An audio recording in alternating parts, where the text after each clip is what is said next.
శ్లోక కూడా షేర్ చేస్తాను మాతాజీ. ఓకే మాతాజీ. శ్లోక ఎవరు చదవాలనుకుంటారో హ్యాండ్ రైజ్ చేయండి. మాతాజీస్ ప్రభుజీస్ అందరికి వెల్కమ్. మాతాజీస్ ప్రభుజీస్ అందరికి క్లాస్ కి. ఒకసారి నేను చదువుతాను, తర్వాత మీరు హ్యాండ్ రైజ్ చేసి పెట్టండి. నహి ప్రపశ్యామి మమాపనుద్యాత్ యచ్చోకముచ్చోషణమింద్రియాణాం అవాప్య భూమా వసపత్నమృద్ధం రాజ్యం సురాణామపి చాధిపత్యం. హరే కృష్ణ. నాగమణి మాతాజీ చదువుతారా? హరే కృష్ణ మాతాజీ. ప్రణామ్. ప్రణామ్ మాతాజీ. హరే కృష్ణ చదవండి. నహి ప్రపశ్యామి మమాపనుద్యాత్ యచ్చోకముచ్చోషణమింద్రియాణాం అవాప్య భూమా వసపత్నమృద్ధం రాజ్యం సురాణామపి చాధిపత్యం. హరే కృష్ణ. హరే కృష్ణ. హరి బోల్ మాతాజీ. మాతాజీ స్క్రీన్ వెళ్ళిపోయింది. ఇప్పుడు వచ్చిందా మాతాజీ? వచ్చింది మాతాజీ. అర్చన మాతాజీ. హరే కృష్ణ మాతాజీ. నహి ప్రపశ్యామి మమాపనుద్యాత్ యచ్చోకముచ్చోషణమింద్రియాణాం అవాప్య భూమా వసపత్నమృద్ధం రాజ్యం సురాణామపి చాధిపత్యం. హరి బోల్ మాతాజీ. హరి బోల్ మాతాజీ. ఇంకెవరు చదవరా? హరే కృష్ణ మాతాజీ.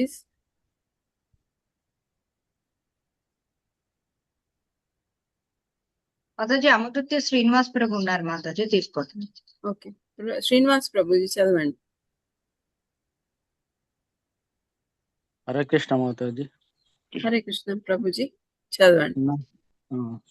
నహి ప్రపశ్యామి మాపనుద్యాత్ యచ్చోకముచ్చోషణమింద్రియాణాం అవాప్య భూమ వసపత్నం వృద్ధం రాజ్యం సురాణమపి చాధిపత్యం. హరే కృష్ణ మాతాజీ. హరే కృష్ణ ప్రభుజీ. జయ శ్రీ మాతాజీ. హరే కృష్ణ మాతాజీ. దండవత్ ప్రణామ్. ప్రణామ్ మాతాజీ చదవండి. నహి పశ్యామి మాతాజీ నహి ప్రపశ్యామి. నహి ప్రపశ్యామి మమాపనుద్యాత్ మమాపనుద్యాత్ యచ్చోకముచ్చోక ప్రశ్యామి ఇంద్రియాణాం. మాతాజీ యచ్చోకముచ్చోషణం ఇంద్రియాణాం అవాప్య భూమా వసపత్నమృద్ధం అవాప్య భూమా వసపత్నమృద్ధం. వృద్ధం అది. ఓకే. అవాప్య భూమా అవాప్య మాతాజీ. అవాప్య భూమా వసపత్నమృద్ధం పత్ర కాదు, పత్న. అవాప్య భూమా వసపత్న. అవాప్య భూమా వసపత్నమృద్ధం రాజ్యం సురాణమపి చాధిపత్యం. హరే కృష్ణ మాత. కృష్ణ మాతాజీ. సారీ మాతాజీ, సరిగా చదవాలి. లేదు మాతాజీ, నేర్చుకోండి మాతాజీ. ఓకే మాతాజీ. ఇంకా అయిపోయింది. నాగమణి మంచాల మాతాజీ తీసుకున్నారా మాతాజీ? నాగమణి మాతాజీ స్టార్టింగ్ చదివింది. ఓకే, అయితే మంజుల మాతాజీ. మంజుల మాతాజీ. హరే కృష్ణ. మంజుల మాతాజీ. కొప్పుల సుజాత మాతాజీ. హరే కృష్ణ. సుజాత మాతాజీ చదువుతారా?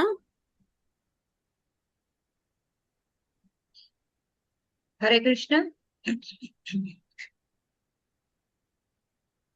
Manjushree Mataji.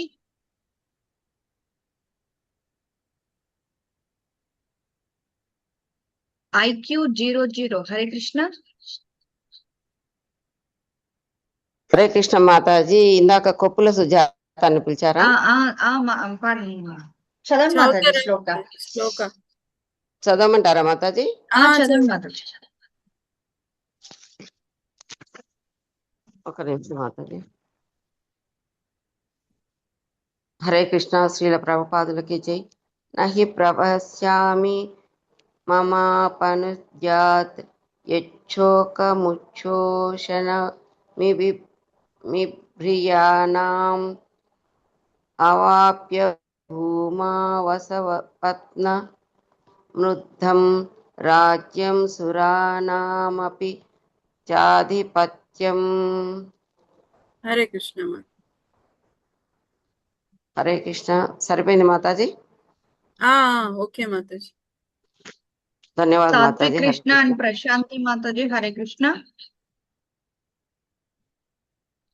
Vivo T3 5G. Hare Krishna.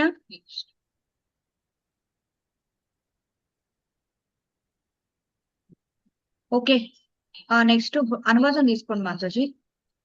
అనువాదం మాతాజీ ఎవరు చదువుతారు? ఇప్పుడు శ్లోక చదవని వాళ్ళు ఎవరైనా చదవండి. నేను చదువుతాను మాతాజీ. హరే కృష్ణ. చదవండి. ఇంద్రియములను శోషింపచేయనటువంటి ఈ శోకమును తొలగించుకుని మార్గమును నేను గాంచలేకున్నాను. దేవతల స్వర్గాధిపత్యము వలె సంపత్య మృద్ధమును మరియు శత్రురహితము అగు రాజ్యమును ధరిత్రిపై సాధించినను ఈ శోకమును నేను తొలగించుకొనజాలను. హరే కృష్ణ. Thank you Mataji. భాష్యం హరే ఎవరైనా కృష్ణ. చదువుతారా? హ్యాండ్ రైజ్ చూస్తారా?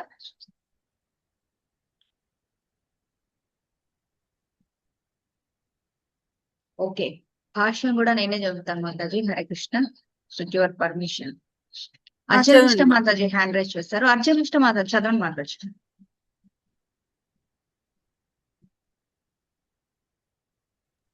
ధర్మమునకు నీతి శాస్త్రములకును సంబంధించిన సిద్ధాంతముల పరిజ్ఞానముపై ఆధారపడినట్టి పలు హేతువాదములను అర్జునుడు ప్రతిపాదించుచున్నను. ఆధ్యాత్మికాచారుడైన శ్రీకృష్ణ భగవాను సహాయము లేకుండా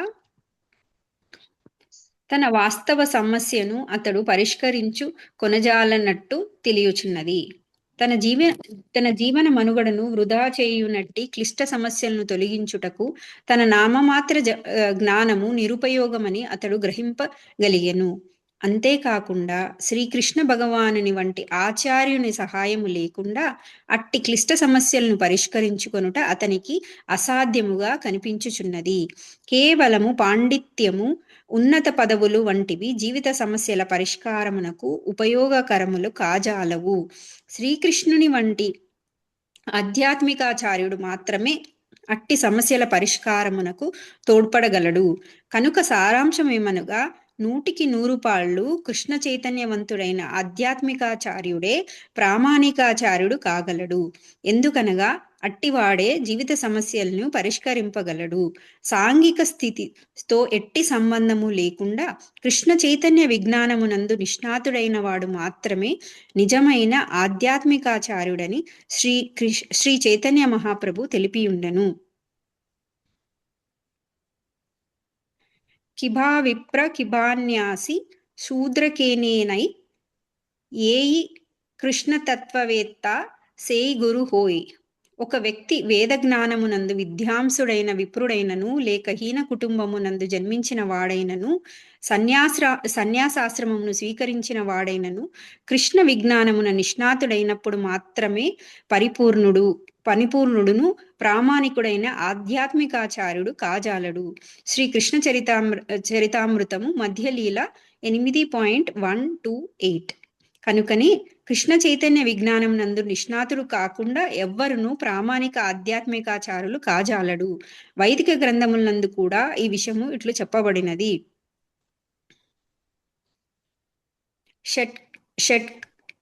షట్కర్క నిపుణో విప్రో మంత్రతంత్ర విశారదః అవైష్ణవో గురుర్ న సాద్ వైష్ణవ స్వపచో గురు వేద విజ్ఞానం నందు పండితుడైన బ్రాహ్మణుడైన కృష్ణ చైతన్య విజ్ఞానం నందు నిష్ణాతుడు కానిచో లేక వైష్ణవుడు కానిచో అతడు ఆధ్యాత్మికాచారుడు అగుటకు అర్హుడు కాజాలడు. కాని ఎవ్వరైనను హీనకులమునందు జన్మించినప్పటికీ అతడు వైష్ణవుడైనచో లేదా కృష్ణ చైతన్యవంతుడైనచో ఆధ్యాత్మికాచారుడు కాగలడు. ఇది పద్మపురాణంలోనిది. జన్మము, మృత్యువు, వృద్ధాప్యము, వ్యాధులనడివి భౌతిక సుఖములు ధనమును కూడబెట్టుట ద్వారా లేక ఆర్థికాభివృద్ధిని సాధించుట ద్వారా తొలగింపబడవు. ప్రపంచమునందలి పలు ప్రాంతంలో సమస్త జీవ సౌకర్యములతో కూడి ఆర్థికముగా విశేషాభివృద్ధి పొందినట్టి దేశములెన్నో ఉన్నప్పటికీ అక్కడ కూడా భౌతిక క్లేశములు ఇంకను ఎన్నో కలవు. అక్కడి ప్రజలు వివిధ రకాల శాంతి కొరకు అన్వేషించుచున్నారు. కానీ వారు నిజమైన ఆనందమును శ్రీకృష్ణును లేక భగవద్గీత మరియు శ్రీమద్ భాగవతమును ఆశ్రయించినప్పుడు మాత్రమే పొందగలుగుదురు. అట్టి గ్రంథములు కృష్ణ సంబంధ విజ్ఞానముతో కూడి ఉన్నట్టివి. కృష్ణ చైతన్యవంతుడు ప్రామాణికుడైన శ్రీకృష్ణుని ప్రతినిధి ద్వారా వాటిని అవగతం చేసుకున్నప్పుడే అతనికి ఆనందము ప్రాప్తించగలదు. ఆర్థికాభివృద్ధి మరియు భౌతిక సుఖములనేవి మానవుని సాంసారిక, సాంఘిక, జాతీయ లేక అంతర్జాతీయ సంక్షోభములను నివారింపగలిగినచో దరిత్రిపై శత్రురహితమైన రాజ్యము గాని లేదా దేవతల స్వర్గాధిపత్యం గాని తన శోకమును తొలగింపజాలవని అర్జునుడు చెప్పి ఉండెడి వాడు కాదు. కనుకనే అతడు కృష్ణ చైతన్యమును ఆశ్రయింపదలిచెను. అది ఏ శాంతి సామరస్యమునకు సరియైన మార్గము. ఆర్థికాభివృద్ధి లేదా ప్రపంచాధిపత్యమునన్నది ప్రకృతి సంక్షోభములచే ఏ క్షణమునందైనను నాశనం చేయబడవచ్చును. ప్రస్తుతము చంద్రలోకమును మానవుడు చేరగోరినట్లుగా ఉన్నత లోకమును చేరు యత్నము కూడా ఒక్క దెబ్బతో పెట్టబడవచ్చును. భగవద్గీత 9.21 నందు కూడా క్షీణే పుణ్యే మర్త్యలోకం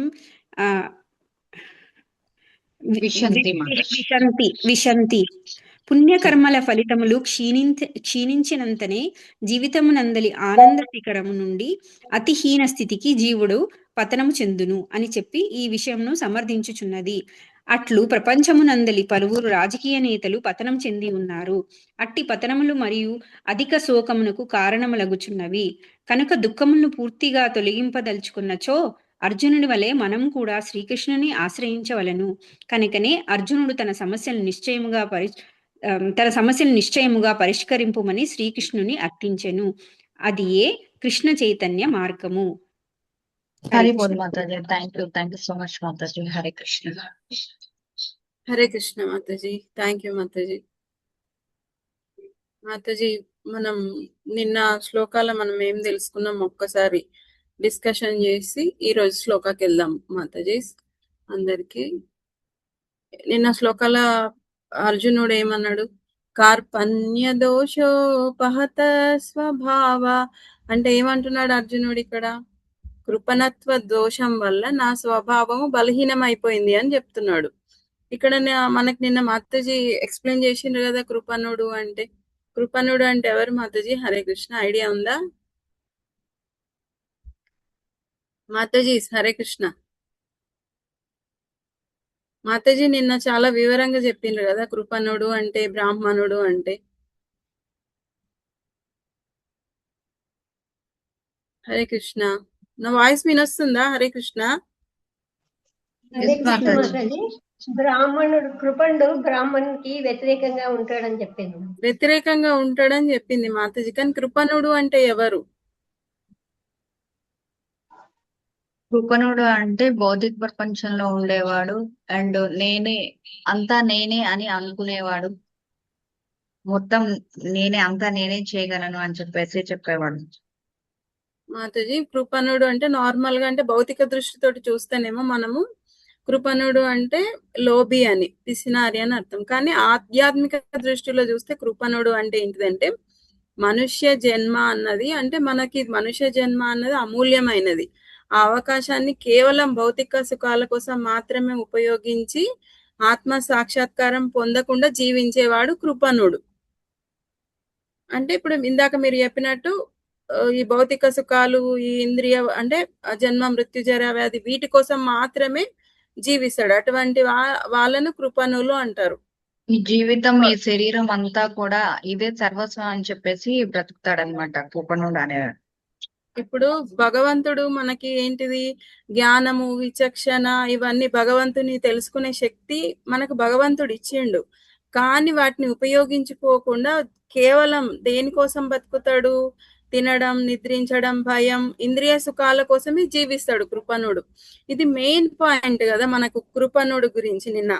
అంటే అర్జునుడు తనిచ్చి తాను ఒప్పుకున్నాడు, నేను ఈ ఈ దోషంతోటి నేనేంటిది మోహానికి గురైన నా ధర్మాన్ని నేను తెలుసుకోలేకపోతున్నా అని చెప్పిండు.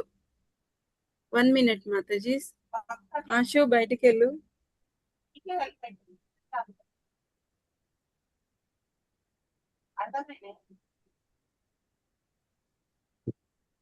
కృపణుడు అంటే ఇప్పుడు అర్థమైందా? హరే కృష్ణ మాతాజీస్. ఎస్ మాతాజీ. దానికి విరుద్ధంగా బ్రాహ్మణుడు ఉంటాడు. బ్రాహ్మణుడు ఏ విధంగా ఉంటాడు? భగవంతుని గురించి తెలుసుకుంటాడు, ఆత్మ జ్ఞానాన్ని అభివృద్ధి చేసుకుంటూ కృష్ణ సేవలో తన జీవితాన్ని వినియోగిస్తాడు, సద్వినియోగం చేసుకుంటాడు. అతడు బ్రాహ్మణుడు. అంటే టోటల్లీ ఆపోజిట్ కృపణుడు అన్నమాట. అంటే ఇప్పుడు మనం ఆపోజిట్ అన్న విషయం నాగమణి మాతాజీ మీరు చెప్పిండ్రు, కానీ కృపణుడు అంటే కూడా మనం తెలుసుకోవాలి. ఇప్పుడు ఎట్లా అంటే దానికి మీకు గుర్తుండేలాగా ఎగ్జాంపుల్ ఏంటిదంటే, ఇప్పుడు మనకి కోట్ల విలువైనటువంటి ఒక వజ్రం మనకు లభించింది కదా, లభిస్తే దాన్ని పక్కన పెట్టేసి చిన్న చిన్న రాళ్లతోటి అంటే దాంతో ఆడుకుంటూ ఉంటారు అన్నట్టు.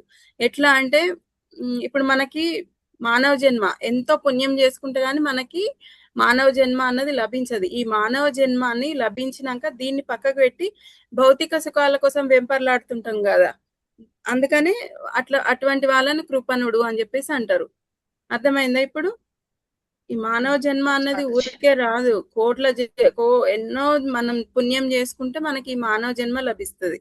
దాన్ని మనం యూటిలైజ్ చేసుకోవాలి. యూటిలైజ్ చేసుకున్నప్పుడు అప్పుడు మనం ఒక బ్రాహ్మణుల్లాగా అంటే ఆధ్యాత్మిక మార్గంలో ముందటికి వెళ్ళినట్టు మనము భగవంతుని చేరుకోగలుగుతాం. లేకపోతే కృపణుల్లాగానే అన్నట్టు ఈ ఆధ్యాత్మిక అవకాశాన్ని మనం వృధా చేసుకున్న వాళ్ళం అవుతాం అన్నట్టు, మనం ఈ మానవ జీవితాన్ని మనం ఉపయోగించుకోకపోతే. ఇప్పుడు అర్జునుడు తన బలహీన స్థితిని కార్పణ్య దోషం అని అంగీకరించిండు. మరి మన జీవితంలో ఈ కార్పణ్య దోషాన్ని తొలగించుకోవాలంటే మనం ఏం చేయాలి? కృష్ణ చైతన్య మార్గంలో ఉండడం వల్ల మనం భక్తిలో ముందటికి వెళ్ళగలుగుతాం. ఈ విషయాన్ని మనం తెలుసుకోవాలి. ఇప్పుడు నిన్నటి శ్లోకాల అర్జునుడు చెప్పిండు, చెప్పేసి ఇంకా ఇవాళటి శ్లోకాల అర్జునుడు ఏం చేస్తున్నాడు? తన మానసిక స్థితిని గురించి ఇంకా వివరిస్తున్నాడు. ఫస్ట్ చాప్టర్ లో అర్జునుడు యుద్ధం చేయకపోవడానికి 4 కారణాలు చెప్పిండు. 4 కారణాల తర్వాత మళ్ళీ రెండవ అధ్యాయంలో 6th శ్లోకాలు కూడా ఒకటి చెప్పిండు రీజన్. అవి అన్న చెప్పగలుగుతారా? హరే కృష్ణ మాతాజీ. వీరందరినీ కలిపి చంపడం వల్ల నాకు ఉపయోగం ఏముంటుంది? వీళ్ళు లేని ఈ రాజ్యాన్ని నేను ఎలా పాలించుకోవాలి? అది వేస్ట్ కదా అన్నట్టు ఆయన చెప్పారు మాతాజీ. పాప భీతి, కులక్షయం ఇవన్నీ ఫస్ట్ చాప్టర్ లో చెప్పిండు. మళ్ళీ సెకండ్ చాప్టర్ 6th శ్లోకాల ఏం చెప్పిండంటే అర్జునుడు అనిశ్చిత అని చెప్పిండు. అంటే ఆయనకి ఇంకా ఏం అర్థం అవ్వట్లే, కన్ఫ్యూజింగ్ మూడ్ లో ఉన్నాడు. అప్పుడు ఏం చేసిండు? నిన్నటి శ్లోకాల భగవంతుడికి ఇంకా సంపూర్ణంగా నేను నీ శిష్యుణ్ణి, ఇంకా నాకు ఏమంటారు, నాకు నువ్వు ఏది శ్రేయస్సో నాకు నువ్వు చెప్పు, ఇంకా నేను ఏం అర్థం చేసుకునే సిచ్యువేషన్ లో లేను అని చెప్పేసి చెప్పిండు అర్జునుడు. చెప్పిన తర్వాత ఇంకా ఇప్పుడు ఈ రోజు శ్లోకాలు ఏం చెప్తున్నాడంటే, ఇప్పుడు ఏంటిది ఇంకా ఏం చెప్తున్నాడు అర్జునుడు అంటే మనకి తన మానసిక స్థితిని వివరించిండని ఇందాకనే చెప్పిన కదా. అంటే ఈ ప్రాపంచిక సంబంధాలు, తర్వాత ప్రాపంచిక సంపదలు, ఇంకా అధికారము, ఇవన్నీ మనిషి లోపల ఉన్నటువంటి శోకాన్ని పోగొట్టలేవని ఇక్కడ అర్జునుడు గ్రహించిండు అని చెప్తున్నారు మనకి. నహి ప్రపశ్యామి అంటే ఇప్పుడు ఏమంటున్నాడు అర్జునుడు? నేను చూడలేకపోతున్నా అని చెప్తున్నాడు. ఏంటిది? ఆయన బాధని అన్నట్టు. మమాపనుధ్యాత్ అంటే నా బాధను తొలగించే మార్గాన్ని నేను చూడలేకపోతున్నా అని చెప్తున్నాడు. ఎచ్చోకముచ్చోషణమింద్రియానాం. నేను ఎటు చూసినా సరే నా ఇంద్రియాలకు అంటే శోకాన్ని తీర్చే మార్గం ఆయనకు కనిపిస్తలేదు అని చెప్తున్నాడు. అవాప్య భూమావసపత్న వృద్ధం అంటే ఏమంటున్నాడు, ఇంకా ఈ భూమిపై శత్రువులు లేని సుభిక్షమైన రాజ్యాన్ని కూడా పొందినా గాని ఆయనకి సంతోషం లేదని చెప్తున్నాడు. సురానామపి చాధిపత్యం, దేవతల పైన అధికారాన్ని పొందినా గాని నాకు సంతోషం లేదు అంటున్నాడు. అంటే ఇప్పుడు టోటల్ గా ఏం చెప్తున్నాడు, నేను ఎటు చూసినా గాని నా ఇంద్రియాలకు శోకాన్ని తగ్గించే మార్గం నాకు కనిపించడం లేదు అంటున్నాడు. భూమి మీద ఎదురు లేని రాజ్యాన్ని గెలిచిన దేవతలపై ఆధిపత్యం పొందినా గాని నా దుఃఖం అన్నది పోదు. ఇంకా డిసైడ్ అయిపోతున్నాడు అర్జునుడు. అంటే ఇప్పుడు ఆ స్వర్గాధిపత్యము అంటే స్వర్గంలో అన్ని ఎట్లా ఫెసిలిటీస్ ఉంటాయి కదా, ఆ దాన్ని పొందినా గాని నాకు ఆనందం లేదు. ఆ ఇంకేంటిది, రాజ్యంలో ఎటువంటి శత్రువులు లేకుండా ఉన్నా గాని నాకు సంతోషం అన్నదే లేదు. ఈ దుఃఖం అన్నది నాకు తగ్గే మార్గం నాకు కనిపిస్తలేదు అని చెప్పి చెప్తున్నాడు. అంటే ఇప్పుడు అర్జునుడు ఒక పెద్ద గొప్ప యోధుడు అయి ఉండి అట్లా మాట్లాడుతున్నాడు. ఇప్పుడు మనం దీన్ని బట్టి ఏం తెలుసుకోవాలి, డబ్బు, అధికారం, హోదా కేవలం ఇవి ఏంటివి, బాహ్య సౌకర్యాలనే ఇస్తాయి మనకి. అంతేనా, ఒప్పుకుంటారా? హరే కృష్ణ. అన్ని తాత్కాలికంగా. కానీ ఆత్మకు అన్నది శాంతి అన్నది అవి ఉండడం వల్ల ఆత్మకు శాంతి లభిస్తుందా? డబ్బు ఇంకా హోదా అధికారం ఇవి ఉంటే మనం శాంతిగా ఉండగలుగుతామా? లేదు. అర్జునుడు గొప్ప మేధావి, యోధుడు అయినా గాని అతని మేధస్సుకి ఈ సమస్య పరిష్కారం అన్నది చూపలేకపోతుంది. ఇవన్నీ రీజన్స్ చెప్పుకుంటూ వస్తున్నాడు కృష్ణుడికి. ఏంటిది, నేను ఈ విధంగా యుద్ధం చేయలేను, తర్వాత నాకు ఇంత సమస్య ఉంది, నేను అంటే వాళ్ళందరిని ఎట్లా, నా బంధువులు, తర్వాత నా తాత అవుతాడు, తర్వాత నా గురువు అవుతాడు, వీళ్ళందరినీ నేను ఎట్లా చంపుతా, నేను ఎట్లా చంపగలుగుతా అంటే భౌతిక పరంగా ఆలోచిస్తున్నాడు అర్జునుడు. భౌతిక పరంగా ఆలోచించుకుంటూ తన కర్తవ్యాన్ని తను మర్చిపోయి క్షత్రియుడు ఏం చేయాలి, క్షత్రియ ధర్మాన్ని నిర్వర్తించాలి, అంటే యుద్ధాన్ని చెయ్యాలి. కానీ అది నా వల్ల కాదు, నేను ఎట్లా చేయాలి, ఈ శోకం నాకు ఎట్లా పోతుంది అంటే ఇంకా నువ్వే నాకు శరణు, నువ్వే నాకు ఏది శ్రేయస్సో అది నాకు నువ్వు చెప్పు అని చెప్పి కృష్ణ భగవాను శరణు వేడుతున్నాడు అన్నట్టు. నిన్నటి శ్లోకాల వేడి ఇంకా ఏంటిది, ఇంకా ఓపెన్ అప్ అయ్యి చెప్తున్నాడు అన్నట్టు ఈ శ్లోకాల. ఇక నాకు ఎంత అంటే నువ్వు అంటే ఆ కృష్ణుడు చెప్తాడేమో తర్వాత నీకు అంటే యుద్ధం తర్వాత నువ్వు సంతోషంగా ఉంటావు, ఏంటిది దేవతలు కూడా అంటే పొందే స్వర్గం కంటే అంత సంతోషంగా ఉంటదని చెప్తాడేమో అని ముందే ఆలోచించి అర్జునుడు ఇవన్నీ చెప్తున్నాడు. నాకు ఎటువంటి సుఖం అంటే అంత నాకు శత్రువులు లేకపోయినా గానీ అట్లాంటి దేవతలు నివసించే స్వర్గంలో ఉన్నటువంటి అంతటి మంచి అవకాశాలు ఉన్నా గానీ నాకు ఈ రాజ్యంలో నాకు సుఖం అన్నది, నాకు ఈ శోకము, నా ఇంద్రియాలు ఏంటిది ఎండిపోతున్నటువంటి ఈ శోకము నాకు తీరే మార్గమే నాకు కనిపిస్తలేదు అని చెప్పి చెప్తున్నాడు. అంటే దీన్ని బట్టి మనం ఏమర్థం చేసుకోవాలి, తీవ్రమైనటువంటి దుఃఖము మనకు వచ్చినప్పుడు మనిషి అన్నది శారీరక శక్తిని ఇంకా ఇంద్రియాల పనితీరును ఎట్లా కృషింపజేస్తాయి అన్నది మనం ఈ అర్జునుని మాటల్లో మనకు తెలుస్తుంది. అవునా? హరే కృష్ణ మాతాజీ. భౌతికమైనటువంటి జ్ఞానము విఫలమైనప్పుడు ఇప్పుడు మనం ఏం చేయాలి, కృష్ణుని వంటి పరమాత్మ స్వరూపమైనటువంటి గురు శరణాగతి మాత్రమే మార్గం అని ఇక్కడ మనకు అర్జునుడు నిరూపిస్తున్నాడు. ఎందుకంటే అర్జునుడు ఆయననే గురువు అని చెప్పేసి ఆయన శరణు పొందిండు కదా. అట్లనే మనకు కూడా ఈ భౌతిక జీవితంలో అంటే ఇట్లా భౌతికమైన సమస్యలు వచ్చినప్పుడు మనం కూడా ఏం చేయాలి, ఒక గురు ఆశ్రయాన్ని మనం తీసుకోవాలి. కృష్ణ పరమాత్మకు సరెండర్ అయినటువంటి గురు పరంపర నుంచి వచ్చినటువంటి ఒక గురువు శరణాగతి మనం తీసుకున్నప్పుడు మనకు కూడా ఇట్లాంటి సమస్యలు అనేవి సాల్వ్ అవుతాయి. ఇంకా వీటితో పాటు ఇంకా మెయిన్ ప్రాబ్లం ఏమని చెప్తున్నారు ఇక్కడ, సాల్వ్ చేయాల్సినటువంటి ఇంకొక ముఖ్యమైన ప్రాబ్లము జన్మ మృత్యు జరా వ్యాధి అని చెప్తున్నారు. నిన్న కూడా మాతాజీ ఈ జన్మ మృత్యు జరా వ్యాధి గురించి డిస్కషన్ చేసిండ్రు.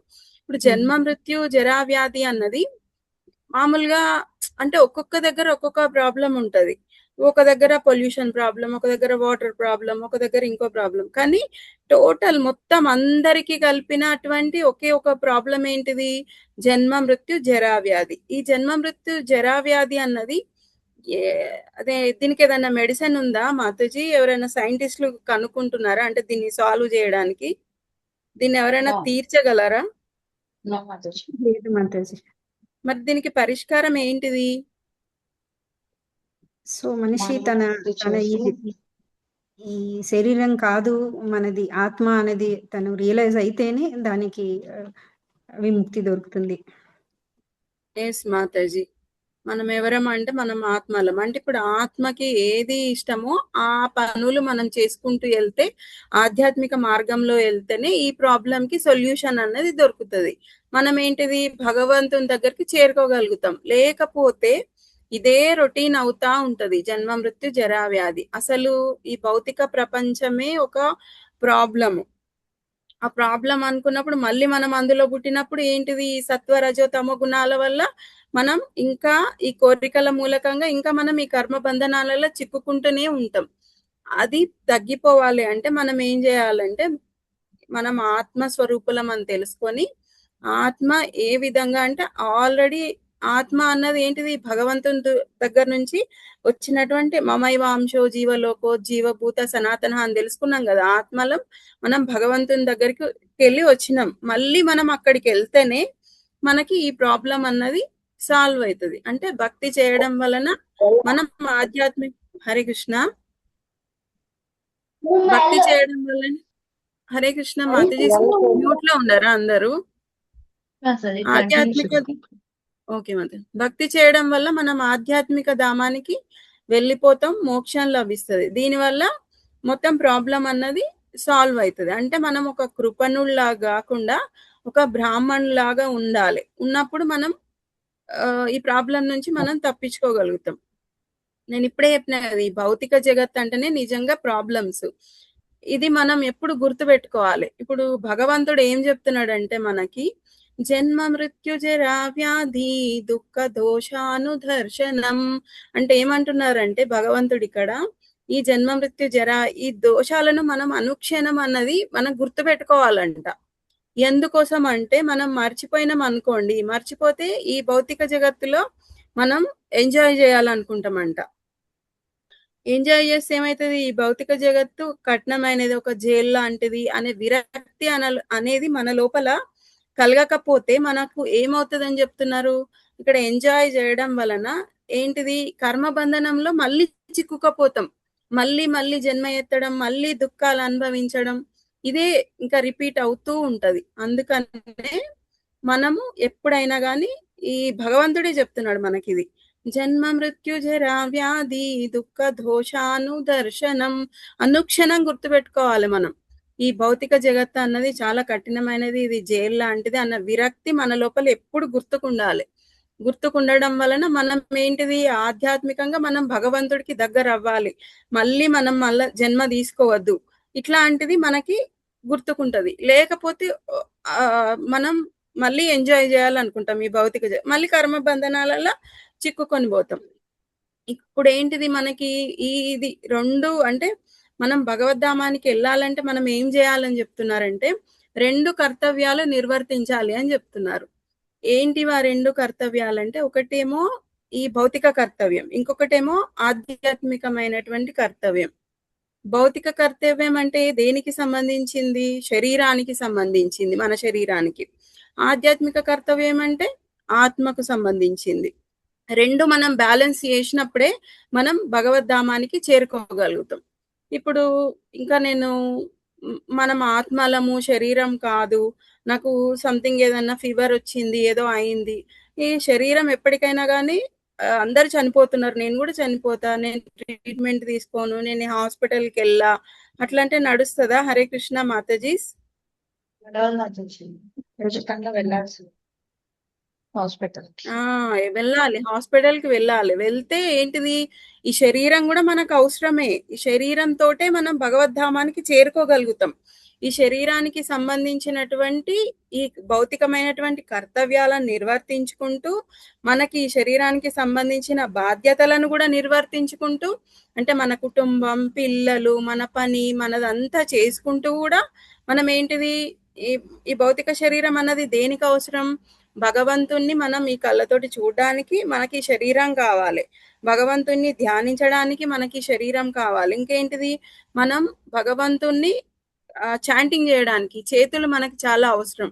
చేతులతోటే కదా మనం చాంటింగ్ చేస్తాం. చాంటింగ్ చేయడం వల్లనే కదా, సంకీర్తన యజ్ఞం చేయడం వల్లనే మనం భగవంతుణ్ణి చేరుకోగలుగుతాం. అందుకని ఇది అవసరం. ఇది భౌతికమైనటువంటి కర్తవ్యం, ఇది నిర్వర్తించుకుంటూ మనం ఆధ్యాత్మికమైనటువంటి కర్తవ్యాన్ని మర్చిపోవద్దు. ఆధ్యాత్మికమైన కర్తవ్యాన్ని కూడా మనం చేయడం వలన అప్పుడు మనకి ప్రాబ్లమ్స్ అంటే ఈ భౌతికమైనటువంటి ప్రాబ్లమ్స్ ఉండవి. మళ్ళీ ఇంకా ఏంటిది, మనకి ఆధ్యాత్మికంగా కూడా మనము భక్తిలో ముందుకు వెళ్ళగలుగుతాం. అందుకనే ఈ రెండింటిని బ్యాలెన్స్ చేసుకుంటూ మనం భక్తిలో ముందుకు వెళ్ళాలి. అప్పుడు మనకి భగవంతుణ్ణి చేరుకోవడం అన్నది సులభతరం అవుతుంది అని చెప్పేసి చెప్తున్నారు. ఇప్పుడు మనకి అర్జునుడు చెప్పిండు కదా, నాకు ఎంత శత్రువులు లేకుండా ఉన్నా కానీ, ఎన్ని సౌకర్యాలు ఉన్నా కానీ నాకు ఈ దుఃఖం పోదని చెప్తున్నాడు. అదే విధంగా మనకి ఈ భౌతిక ప్రపంచంలో ఈ భౌతిక సౌలభ్యాలు, సౌకర్యాలు ఎన్ని ఉన్నా కానీ మన దుఃఖాలు అన్నవి, మనకు వచ్చేటువంటి దుఃఖాలు అన్నవి దూరం అవుతాయా? హరే కృష్ణ. దూరం కావు మాతాజీ. దూరం కావు. అసలైన ప్రాబ్లం అన్నది ఇంకా ఎప్పుడు అట్లనే ఉంటది. ఎందుకంటే ఇప్పుడు ఎంత డబ్బున్న వారైనా కానీ, ఎంత ఏంటిది ఎన్ని కోట్ల ఆస్తులున్నా కానీ, కోటీశ్వరులైనా కానీ, మేము ఏంటిది చాలా హెల్దీగా ఉన్నాం, మేము హెల్దీ ఫుడ్ తింటున్నాం, ఇంకా ఏంటిది ఆర్గానిక్ ఫుడ్ తింటున్నాం, ఇంకా ఇవేవో మేము ఇంకా మంచిగా ఉంటున్నాం అంటే అట్లాంటి వాళ్ళకి జన్మ మృత్యు జరా వ్యాధి రాకుండా ఉంటుందా? హరే కృష్ణ. వస్తుంది మాతాజీ. ఎవ్వరికైనా కానీ దాన్ని ఎవ్వరు ఆపలేరు. ఓన్లీ ఒకటే వన్ వే, ఏంటిది? ఆధ్యాత్మికంగా మనం భగవంతుని, మనం పుట్టినం ఎందుకు? భగవంతుని గురించి తెలుసుకోవడానికి. అది తెలుసుకున్నప్పుడు మాత్రమే మనము ఈ జన్మ మృత్యు జరా వ్యాధి నుంచి టోటల్ గా మనము తప్పించుకోగలుగుతాం. ఏ విధంగా మాకు డబ్బులు ఉన్నాయి, మాకు ఇది ఉంది, మేము హెల్దీ ఫుడ్ తింటున్నాం, మేము అదేంటిది ఈ కరోనా టైంలో మనకు అందరికీ గుర్తుంది, ఎంత గొప్ప గొప్ప వాళ్ళు, ఎంత డబ్బులు ఉన్న వాళ్ళు కరోనాలో చనిపోయినరు కదా, వాళ్ళని ఎవరైనా కాపాడగలిగినరా? హరే కృష్ణ. లేదు మాతాజీ. అదే ఎవ్వరు కాపాడలేరు. ఓన్లీ ఇది ఎంత డబ్బున్నా, ఎంత పలుకుబడి ఉన్నా ఎవరిని కాపాడలేదు. ఎవరిని కాపాడలేరు. ఈ ఆధ్యాత్మిక మార్గం ద్వారా మాత్రమే మనం ఈ జన్మ మృత్యు జరా వ్యాధి నుంచి తప్పించుకోగలుగుతాం.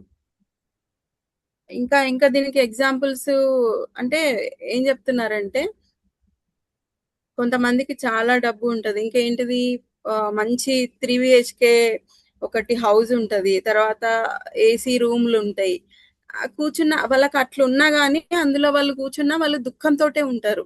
అరే అన్ని ఫెసిలిటీస్ ఉన్నాయి కదా వీళ్ళకి, అయినా దుఃఖం ఎందుకున్నది అంటే సంథింగ్ లోపల సమ్ ప్రాబ్లం నడుస్తుంటది, వాళ్ళ ఇంట్లో ఏదో ప్రాబ్లం ఉంటది, ఇంకా వాళ్ళ ఇంట్లో వాళ్ళ పిల్లలు ఏదన్నా డిసీజ్ తోటి బాధపడి హాస్పిటల్లో అడ్మిట్ అయి ఉంటారు, లేకపోతే వైఫ్ హస్బెండ్ మధ్యలో రిలేషన్ కరెక్ట్గా ఉండదు, గొడవలు అవుతూ ఉంటాయి.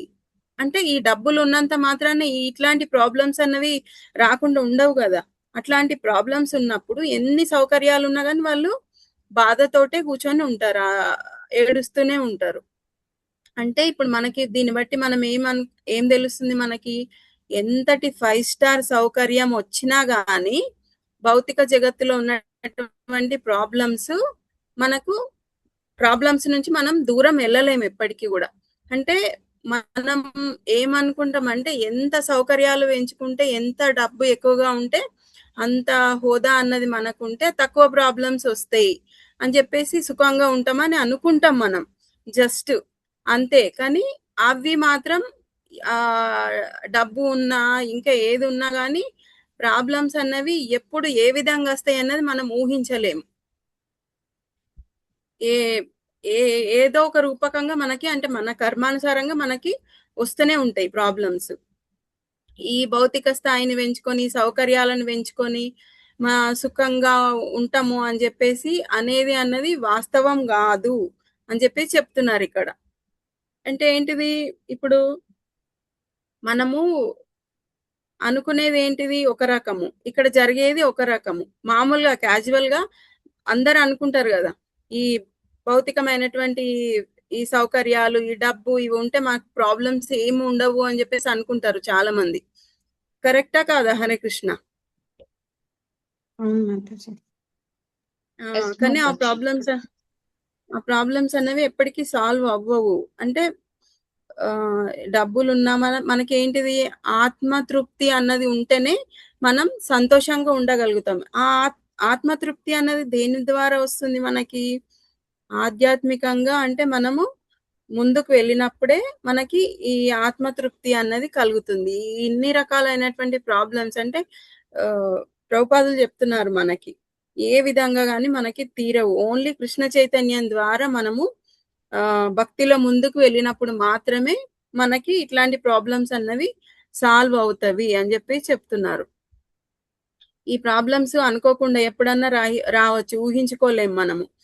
ఈ వీటిని పెంచుకుంటే అన్నది అంటే ఇప్పుడు మనం అనుకున్న ఈ ఫార్ములా ఏంటిది, మనం సంతోషంగా సుఖంగా ఉండాలంటే డబ్బులు కావాలి, సౌకర్యాలు కావాలి, అధికారం కావాలి అంటే ఈ ఫార్ములా అన్నది టోటల్లీ రాంగ్ అని చెప్పి చెప్తున్నారు ప్రభుపాదులు మనకి. మనం ఆధ్యాత్మికంగా ముందుకు వెళ్తేనే మన లోపల ఉన్నటువంటి అంటే ఆత్మ సాక్షాత్కారం అయితేనే మనము ఏంటిది ఆత్మతృప్తితో ఉండగలుగుతాము అని చెప్పి చెప్తున్నారు. ఇంకా ఏం చెప్తున్నారు, ఇప్పుడు మనకి అర్జునుడు తనకి ఈ ప్రాబ్లం వచ్చింది, నేను సాల్వ్ చేసుకోలేకపోతున్నా అని చెప్పేసి నేను సంపూర్ణంగా నీ శిష్యుని అని చెప్పేసి వేడుకున్నాడు కదా. ఇప్పుడు మనం కూడా ఏంటిది మన జీవితంలో అంటే ఇట్లా ఈ డబ్బులు ఇవన్నీ సంపాదించుకోవడం కాకుండా మన జీవితంలో కూడా ఇట్లాంటి భౌతికమైనటువంటి సమస్యలు వచ్చినప్పుడు అంటే మనకు ఒక్కొక్కసారి మంచిగా ఉంటాం, కానీ ఒక్కొక్కసారి ఏంటిది గందరగోళమైనటువంటి సిచ్యువేషన్స్ వచ్చినప్పుడు మనకి ఎట్లా సాల్వ్ చేసుకోవాలన్నది అర్థం కాదు మనకు. హరే కృష్ణ.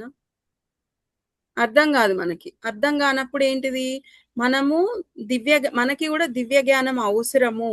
ఇప్పుడు అర్జునుడు ఏంటిది మంచి అంటే ఆయన యోధుడు, మంచి ఏంటిది ఆయనకి ఈ సిచ్యువేషన్ ఎదురైంది అంటే ఇప్పుడు ఆయన మన కోసమనే ఇవన్నీ చెప్తున్నాడు అన్నట్టు. అంటే ఈ భౌతిక ప్రపంచంలో ఇట్లాంటి సమస్యలన్నీ వస్తుంటాయి, ఈ విధంగా మనం సాల్వ్ చేసుకోవచ్చు అని మనకు చూపించడానికి అర్జునుడు మాధ్యమంగా ఉండి మనకు చూపిస్తున్నాడు అన్నట్టు. ఇప్పుడు కూడా మనం అట్లాంటి హరే కృష్ణ మాధ్యమంగా ఉండి మనకి అర్జునుడు హరే కృష్ణ మ్యూట్ లో ఉండారా? Hare Krishna. Yes, Mataji. Yes, Mataji. Continue, Mataji. Okay okay Mataji. ఇప్పుడు ఏం చెప్తున్నారంటే మనము సరైన దిశలో లేమనుకోండి, మనం ఎంత దూరంగా వెళ్ళినా కానీ ప్రయోజనం అన్నది ఉండదు. మనం చేరుకునే గమ్యస్థానం అన్నది ఒకటి ఉంటది, మనం వేరొక రూట్ లో వెళ్ళినాం అనుకోండి అప్పుడు మనకి ఎప్పటికైనా ఆ గమ్యస్థానాన్ని చేరుకోగలుగుతామా? హరే కృష్ణ. ఎంత స్పీడ్ లో 100 స్పీడ్ లో వెళ్ళండి, 200 స్పీడ్ లో వెళ్ళండి, మన గమ్యస్థానాన్ని మన దిశ అన్నది వేరే రూట్ లో ఉంది, మనం ఆ గమ్యస్థానాన్ని మనం చేరుకుంటామా? హరే కృష్ణ. దారినే తప్పు ఉంది కాబట్టి చేరుకోలేము మాతాజీ. మనం వేరే చోట ఎక్కడ అది చేరుతాం, మనం అనుకున్నది చేయట్లేదు. అది మాతాజీ. అందుకనే మనం ఏంటిది ఈ సమస్యలను తీర్చుకోవాలంటే ఏంటిది ఆధ్యాత్మికమైనటువంటి ఈ గురు పరంపర నుంచి వచ్చినటువంటి గురువు నుంచి మనము జ్ఞానాన్ని సంపాదించుకొని గురు ఆశ్రయాన్ని మనం తప్పక తీసుకోవాలి. తప్పక తీసుకుంటే మనం ఏంటిది మనం వెళ్ళే గమ్యస్థానానికి మనం చేరుకోగలుగుతాం. లేకపోతే ఇదే ఈ జన్మ మృత్యు జరా వ్యాధిలోనే మనం తిరుగుతూ ఉంటాము. ఇప్పుడు ఒక మంచి గురువుని ఎంచుకోవాలంటే ఇప్పుడు మనకి ప్రభుపాదుల వారు మన ఈ పరిపూట్లో మన గురువు గురించి కూడా ఇచ్చిండ్రు. అంటే ఒక వైష్ణవుడు అంటే ఏ విధంగా ఉండాలి అంటే వైష్ణవుడు అన్నింటికి అతీతమైనటువంటి వాడు. వైష్ణవుడు అంటే కులం, జాతి, లింగ ఇవన్నిటికి కూడా అతీతమైనటువంటి వాడు వైష్ణవుడు. ఇప్పుడు మనం ఒక గురువును మనం చూజ్ చేసుకుంటున్నాం. అప్పుడు ఆ గురువు ఏ విధంగా ఉండాలంటే ఇప్పుడు ఆయన బ్రాహ్మణుడా, క్షత్రియుడా, శూద్రుడా ఇవన్నీ అవసరం లేదు అని చెప్తున్నారు ప్రభుపాదుల వారు మనకి. ఇంకేంటిది ఆయన ఒక మంచి వైష్ణవుడు అయితే, ఒక గురు పరంపర నుంచి వచ్చిన వాడైతే మనం ఆ గురువు దగ్గర మనము ఆశ్రయాన్ని తీసుకోవచ్చు అని చెప్పి చెప్తున్నారు. అంతే తప్ప మనం అంటే ఇట్లాంటివన్నీ చూడొద్దు ఈ కృష్ణ చైతన్యంలో అని చెప్పి చెప్తున్నారు. మనల్ని ఆ గురువు అన్నది ఈ భౌతిక జగత్తు నుంచి ఉద్ధరిస్తాడా, ఆ కేపబిలిటీ ఉందా ఆ గురువుకి, అది ఉంటే సరిపోతుంది. ఇంకా ఒక మంచి వైష్ణవుడు అయి ఉంటే సరిపోతుంది. అంతకు మించి వేరే ఏం ఈ వైష్ణవుడా లేకపోతే ఏంటిది బ్రాహ్మణుడా క్షత్రియుడా ఇవన్నీ అంటే మన ఈ కృష్ణ చైతన్యంలో ఇలాంటివి అసలు చూడొద్దు అని చెప్పేసి ప్రభుపాదుల వారు చెప్తున్నారు. ఇంకేంటిది ఈ మనం అంటే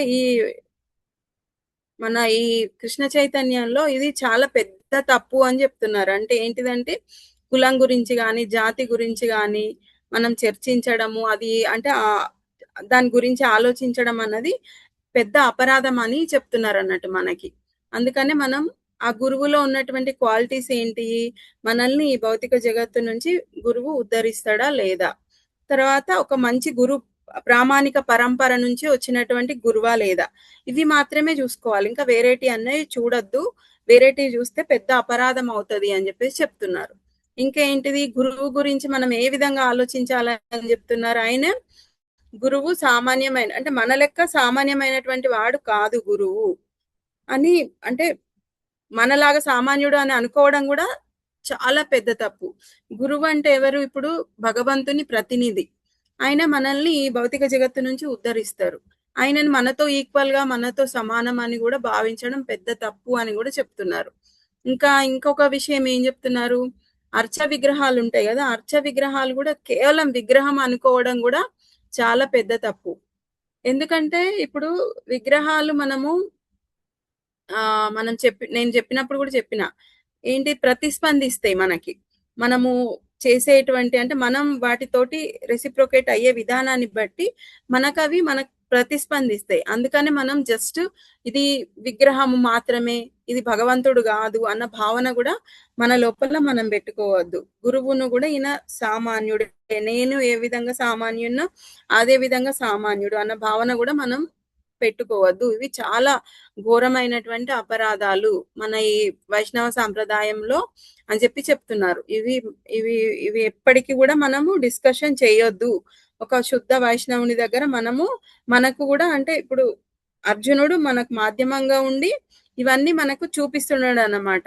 మనకి భౌతికమైనటువంటి ప్రాబ్లమ్స్ మనము ఎదుర్కోవాలంటే మనకు దివ్య జ్ఞానం కావాలి. దివ్య జ్ఞానం కావాలంటే ఒక మంచి గురువును మనం అప్రోచ్ అవ్వాలంటే ఆయన ఒక మంచి వైష్ణవుడు అయి ఉండాలి. బస్ అంతే. మనల్ని ఈ భౌతిక జగత్తు నుంచి ఉద్ధరిస్తున్నాడా లేదా ఇది మాత్రమే కావాలి. అయినప్పుడు మాత్రమే మనము మన గమ్యస్థానాన్ని మనం చేరుకోగలుగుతాము, లేకపోతే మనము ఎప్పటికైనా చేరుకోలేము అని చెప్పి చెప్తున్నారు అన్నట్టు.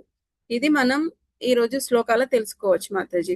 అంటే మన జీవితంలో భౌతికమైనటువంటి ప్రాబ్లమ్స్ వచ్చినప్పుడు ఇట్లా మనం ఈ రూట్కు అంటే మంచి గురువుని ఎంచుకున్నామంటే మన జీవితంలో ఒక టర్నింగ్ పాయింట్ అన్నట్టు. ఇది ఒక మంచి గురువు లభించడం కూడా మనకి కృష్ణ భగవానుడి యొక్క అంటే ఏంటిది కృప వల్లనే మనకు సాధ్యమవుతుంది. ఇప్పుడు అర్జునుడు భగవంతుని శ్రీకృష్ణ భగవానుని గురువుగా భావించి నాకు శ్రేయస్సు కల్పించు ఏదో అని చెప్పేసి ఆయన మొత్తం ఆయన జీవితాన్నే ఆయన టర్నింగ్ పాయింట్ తీసుకున్నాడు. అదే విధంగా మనం కూడా మన జీవితంలో ఈ కృపణుల్లాగా కాకుండా దివ్య జ్ఞానాన్ని పెంచుకొని ఒక గురువుని సంపాదించుకొని ఒక మంచి వైష్ణవ గురువుని సంపాదించుకొని మనం కూడా ఆధ్యాత్మిక ధామానికి వెళ్ళాలన్నది ఈ శ్లోకంలోని మీనింగ్ అన్నమాట.